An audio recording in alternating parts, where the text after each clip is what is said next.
Records obtained by CBS 6 could shed light on the problems at Richmond's water treatment plant leading up to the current boil water advisory.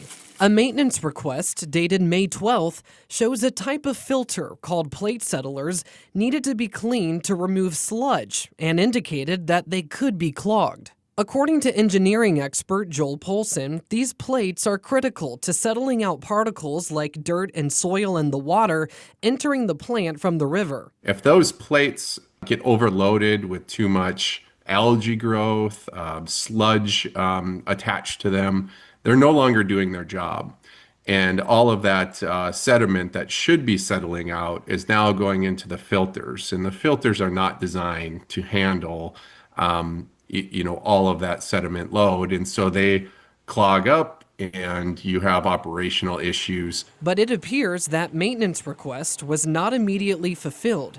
An employee updated that work order to say, "I requested to have plate settlers thoroughly washed, but they were informed by operations that this was not a good time and it would need to be done at a later date." That should be a fairly high priority. Losing a filter within your system and not being able to provide that drinking water quantity out to the system is a pretty major impact. And so these plates are very closely monitored or should be, and they should be cleaned on a regular basis. So far, city officials have released limited information about the cause of the issue.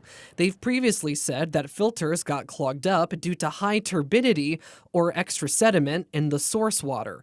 But Polson believes that likely is not the only factor at play. This plant should be able to handle any sort of high turbidity, high sedimentation within the source water. That does change all the time, and it should be monitored at the water treatment plant.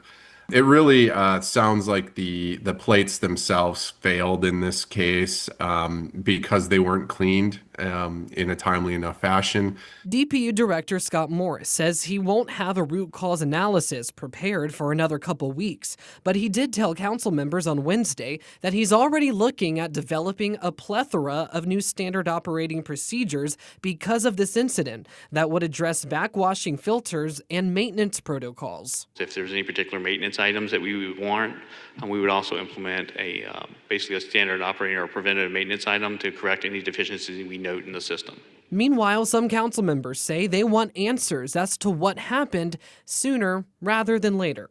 I think being able to answer this is the first steps to starting to rebuild the trust in the city, because no one wants to see this happen again. I know you guys didn't want to have it happen again. I'm grateful for everyone who's sticking it out, working through the problem, but the sooner we understand what happened and how we're working to prevent it, obviously the more comfort we will all have. Now, DPU has not answered our specific questions about that apparent work order, and they say they will not speculate on the cause yet. Right now, they're focused on recovery, and then they'll be doing an after-action investigation. I'm Tyler Lane for CBS 6 News.